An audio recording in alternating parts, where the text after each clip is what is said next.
नमस्कार, स्वागत है आप सभी का। आपके साथ मैं हूं अपर्णा। मौसम वक्त हो गया है खबर 1 मिनट का, यानी कि 1 मिनट में खबर और उसका पूरा विश्लेषण देखिए। जिला पंचायत अध्यक्ष के चुनाव में बीजेपी ने दमदार जीत हासिल की है। सहयोगियों के साथ मिलकर बीजेपी के खाते में कुल 67 सीट आई हैं, जिनमें से 65 सीट बीजेपी ने अकेले दम पर जीती हैं और 2 सीटों पर उसकी सहयोगी पार्टियों ने जीत दर्ज की है। जीत के बाद बीजेपी ने जमकर जश्न मनाया।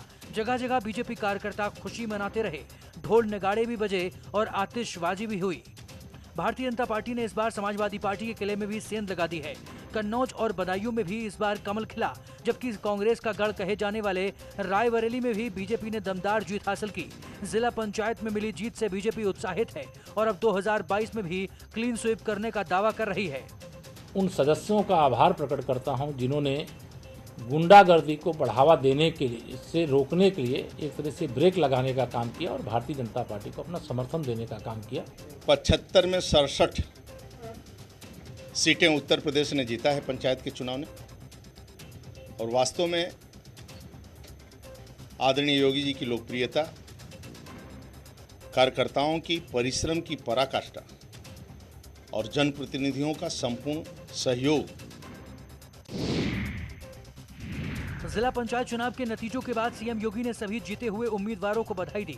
सीएम ने ट्वीट किया, त्रिस्तरीय पंचायत चुनाव में जिला पंचायत अध्यक्ष के लिए विजयी सभी उम्मीदवारों को मेरी ओर से हार्दिक बधाई। आप सबकी जीत देश की पंचायती राज व्यवस्था को और मजबूती प्रदान करेगी। आप सभी के उज्जवल कार्यकाल के लिए शुभकामनाएं। उत्तर प्रदेश में जिला पंचायत अध्यक्ष पद के चुनाव में बीजेपी की ऐतिहासिक जीत प्रधानमंत्री मोदी की लोक कल्याणकारी नीतियों का नतीजा है। वहीं एसपी अध्यक्ष अखिलेश यादव ने चुनाव के नतीजों के बाद बीजेपी पर हमला बोला और चुनाव में धांधली का आरोप लगाया। अखिलेश ने बयान जारी कर कहा, जिला पंचायत अध्यक्षों के चुनाव में सत्ताधारी दल ने सभी लोकतांत्रिक मान्यताओं का तिरस्कार करते हुए स्वतंत्र और निष्पक्ष चुनाव को मजाक बनाकर रख दिया। सत्ता का ऐसा बदरंग चेहरा कभी देखने को नहीं मिला। बीजेपी ने अपनी हार को जीत में बदलने के लिए मतदाताओं के अपहरण, उनके मतदान से रोकने के लिए पुलिस और प्रशासन के सहारे बल प्रयोग किया। आम आदमी पार्टी के उत्तर प्रदेश प्रभारी संजय सिंह ने आज समाजवादी पार्टी के अध्यक्ष अखिलेश यादव से मुलाकात की। इस मुलाकात के बाद सियासी अटकलें तेज हो गई हैं। मुलाकात पर संजय सिंह का कहना है कि वो जन्मदिन की बधाई देने गए थे और प्रदेश के मौजूदा राजनीतिक हालात पर चर्चा हुई। दोनों नेताओं के बीच ये मुलाकात लखनऊ में समाजवादी पार्टी के ऑफिस में हुई। राज्य में विधानसभा चुनावों में चंद महीने बाकी रह गए हैं। ऐसे में इस मुलाकात के कई मायने निकाले जा रहे हैं। हालांकि संजय सिंह ने गठबंधन की खबरों पर कुछ भी कहने से इनकार कर दिया। लोग पहले भी मिलते रहे हैं और 1 तारीख को उनका जन्मदिन था। मैं उस दिन बाहर था, आज उनको विश करने के लिए यहाँ आया था। ये एक शिष्टाचार की मुलाकात थी, इसके और कोई मायने नहीं।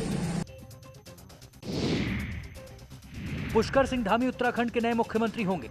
रविवार को शाम 5 बजे धामी मंत्रिमंडल का शपथ ग्रहण होगा। विधायक दल की बैठक में सीएम चुने जाने के बाद पुष्कर धामी और बीजेपी के नेता राजभवन पहुंचे, जहां उन्होंने सरकार बनाने का दावा पेश किया। पुष्कर धामी ने सभी को साथ लेकर चलने का दावा किया है।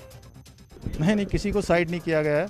हमारी पार्टी में किसी भी कार्यकर्ता को कभी भी कोई भी जिम्मेदारी दी जाती है और मेरे लिए सभी आदरणीय हैं। जितने भी मेरे सीनियर हैं, मैं सबका बड़ा आभारी हूँ। उनका हमेशा से आशीर्वाद मेरे ऊपर रहा है। हमारी पार्टी माँ के समान है।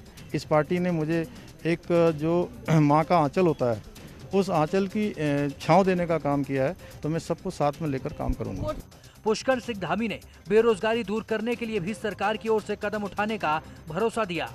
मैं लंबे समय तक, चाहे वो छात्र राजनीति में रहा हूँ, चाहे मैंने युवा मोर्चा में काम किया है, दोनों ही समय में मैंने युवाओं के और नौजवानों के और बेरोजगारों के मुद्दे लगातार उठाए हैं।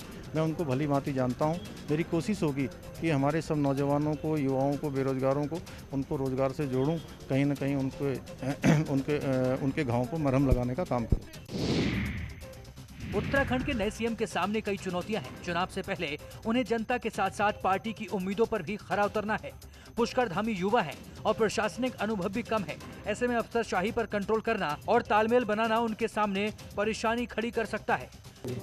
निश्चित रूप से नौकरशाही का जो काम है नौकरशाही करेगी और हम लोगों का जो काम है, हमारे कार्यकर्ताओं की जो अपेक्षाएं हैं, उनको भी हम पूरा करेंगे। पुष्कर सिंह धामी चुनौतियों से वाकिफ हैं और उन्होंने ये भी दावा किया है कि सबको साथ लेकर चलेंगे और राज्य के हर इलाके का समान विकास हो, इसकी कोशिश की जाएगी। आज भी पार्टी में हमारे यहाँ इस प्रकार से कार्यकर्ता का विकास किया जाता है, उसका मैं एक आप सबके सामने उदाहरण हूँ। और निश्चित रूप से मैं संकल्प लेता हूं कि मेरे उत्तराखंड के अंतिम छोर में खड़े हुए व्यक्ति तक हमारी सरकार पहुंचेगी, हमारा शासन पहुंचेगा, हमारी सेवाएं पहुंचेंगी। उत्तराखंड के नए सीएम पुष्कर सिंह धामी के घर खटीमा में जश्न का माहौल है। समर्थकों ने जमकर आतिशबाजी की और मिठाई खिलाई।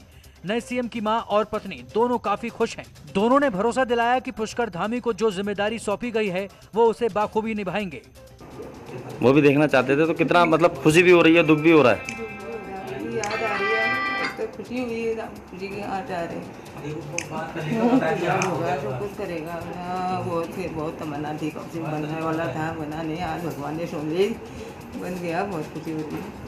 हमें जितना भी समय देते थे वो मेरे लिए काफ़ी है, लेकिन उन्होंने जनता को सबसे पहले रखा है और सारी समस्याओं को जो है आगे लेकर के जाते हैं। क्षेत्र उनके लिए सर्वोपरि है। उत्तराखंड के नए मुख्यमंत्री पुष्कर सिंह धामी के परिजन पल पल की जानकारी न्यूज 18 से लेते रहे। सीएम धामी के घर पर न्यूज 18 चलता रहा। सीएम के परिवार के सभी सदस्य न्यूज 18 उत्तर प्रदेश उत्तराखंड से ही पल पल अपडेट होते रहे। कानपुर के मुस्लिम बहुल इलाके में एक और हिंदू परिवार पर धर्म परिवर्तन के लिए दबाव बनाने का मामला सामने आया है। पीड़ित परिवार का आरोप है कि इलाके के बहुसंख्यक मुस्लिम उन पर धर्म परिवर्तन करने का दबाव बना रहे हैं, जिसका विरोध करने पर मुस्लिम आए दिन मारपीट करते हैं। पिछले दिनों भारी संख्या में जुटे लोगों ने उन पर पथराव भी किया था। पीड़ित परिवार ने मामले की शिकायत डीसीपी से की है। फिलहाल पुलिस ने मामला दर्ज कर जाँच शुरू कर दी है। पीड़ित परिवार ने अपने घर के बाहर पलायन के साथ साथ घर बिकाऊ है लिख दिया है। वहीं दूसरे पक्ष के लोगों का कहना है कि बच्चे के झगड़ों को सांप्रदायिक बनाने की कोशिश की जा रही है। हमारी पत्नी पे मानसिक दबाव बनाते हैं।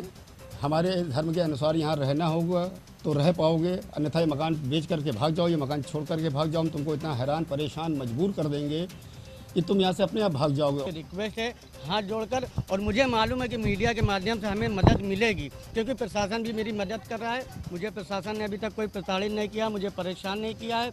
यहाँ जांच आई थी, रवीना त्यागी जी ने जांच कराई थी, उसमें ये झूठा साबित हुआ। उस पेपर की कटिंग है मेरे पास, हर तरह से झूठा है। अब जब नहीं जीत पा रहा तो ये एक राजनीतिक वो देता है।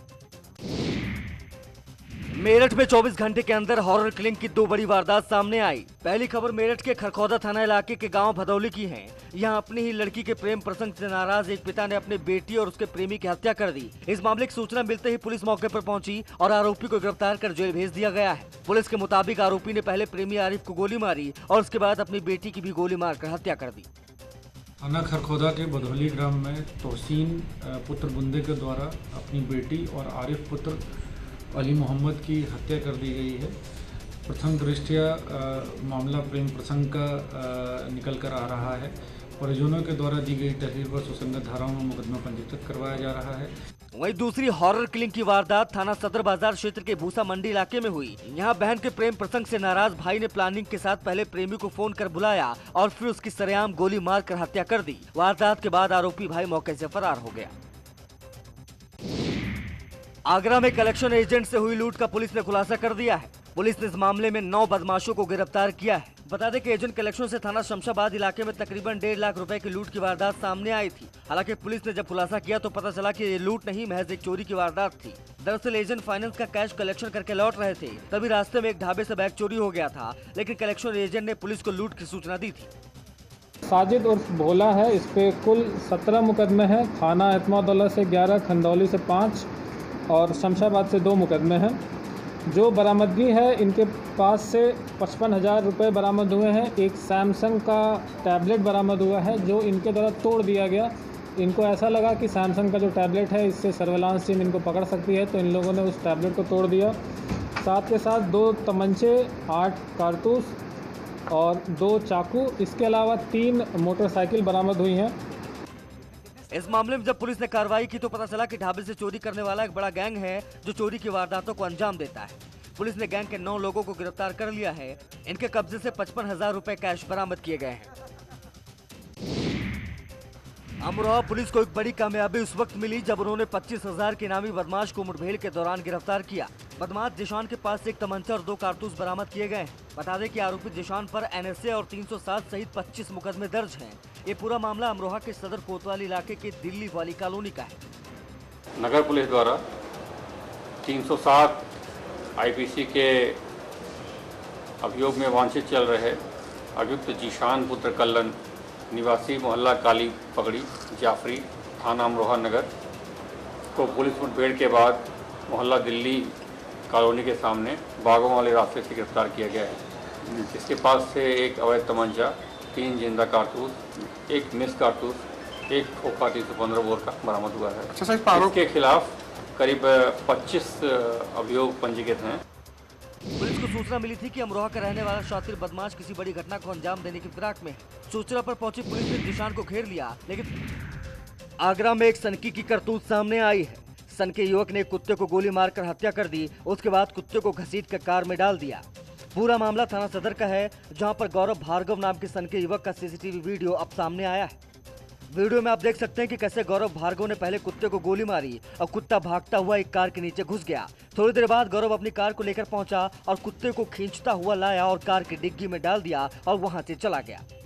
मामले में पुलिस ने आरोपी गौरव भार्गव के खिलाफ केस दर्ज कर लिया है। सदर क्षेत्र में एक कुत्ते को गोली मारने की खबर और उसके सीसीटीवी फुटेज जो है वो पुलिस को कहीं से प्राप्त हुआ था। इमीडिएटली उसके ऊपर संज्ञान लेते हुए मुकदमा पंजीकृत पहले किया गया है। जो व्यक्ति उसमें आइडेंटिफाई हुआ है उसका नाम गौरव भार्गव है और उसी की पिस्टल से संभवतः लाइसेंसी पिस्टल से उसने गोली मारने की सूचना हम लोगों को मिली है। फिलहाल उसको हिरासत में लिया गया है। मौके से जो भी खाली खोखा है उसको बरामद किया गया है। ग्रेटर नोएडा के थाना बिसरख पुलिस और क्राइम ब्रांच की संयुक्त टीम को आज बड़ी सफलता मिली। पुलिस और क्राइम ब्रांच की टीम ने हथियार की तस्करी करने वाले 3 तस्करों को गिरफ्तार किया है। ये तस्कर मेरठ में अवैध हथियार की फैक्ट्री का सेटअप करने जा रहे थे। पुलिस को उनके कब्जे से विदेशी पिस्टल बरामद हुई। थाना बिसरख की टीम द्वारा 3 व्यक्तियों की असलहों के साथ गिरफ्तारी की गई। मौके से सूचना प्राप्त की कि कुछ व्यक्ति जो है असलहे और उसके साथ अन्य सामान से मेरठ की तरफ लेकर जा रहे हैं। पुलिस के पूछताछ में आरोपियों ने बताया कि ये लोग हथियार बनाने का सामान दिल्ली से खरीदते थे और मेरठ में नई फैक्ट्री का सेटअप लगाने का प्लान कर रहे थे। अब तक 500 से ज्यादा विदेशी मॉडल की पिस्टल तैयार करके मोटी रकम में ये लोग बेच चुके हैं। दिल्ली एनसीआर में मानसून की एंट्री हो गई। शनिवार शाम दिल्ली, नोएडा और गाजियाबाद में जोरदार बारिश हुई। बारिश के साथ तेज हवा भी चली। झमाझम बारिश की वजह से लोगों को चिलचिलाती गर्मी से राहत मिली है। बता दें कि कल शाम भी एनसीआर में बारिश हुई थी। बारिश की वजह से मौसम काफी सुहाना हो गया।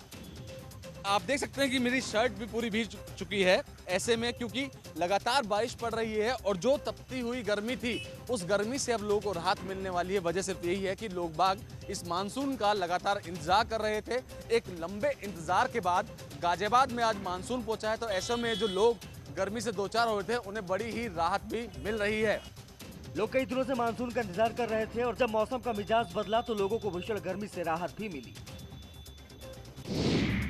बरेली के बमोरा थाना क्षेत्र के सरारी गांव में ताश के पत्ते खेलने को लेकर विवाद हो गया और विवाद इतना बढ़ गया कि एक पक्ष ने दूसरे पक्ष के करीब 6 लोगों पर अंधाधुंध फायरिंग कर दी। गोली लगने से 4 लोग गंभीर रूप से घायल हो गए। इस दौरान हंगामे और बवाल में बीच बचाव करने आए एक 70 वर्षीय बुजुर्ग की हत्या कर दी गई। फिलहाल पुलिस ने मृतक बुजुर्ग के शव को कब्जे में लेकर पोस्टमार्टम के लिए भेज दिया है और आगे की कार्रवाई शुरू कर दी है। इसमें एक तरफ से 1 व्यक्ति और दूसरी तरफ से 3 व्यक्ति घायल हैं। इसमें दौरान इलाज आज रघुवीर मौर्य, जिनकी उम्र लगभग 70 वर्ष थी, उनकी मृत्यु हो गई है। इस संदर्भ में अभियोग को उचित धाराओं में तरमीम किया जा रहा है तथा दोनों पक्षों से कुछ लोगों को हिरासत में लेकर कार्रवाई सुनिश्चित कराई गई। दरअसल सरारी गांव में कुछ लोग ताश के पत्तों से जुआ खेल रहे थे, लेकिन हार जीत को लेकर 2 लड़कों में विवाद हो गया और विवाद इतना बढ़ गया कि फायरिंग तक हो गई।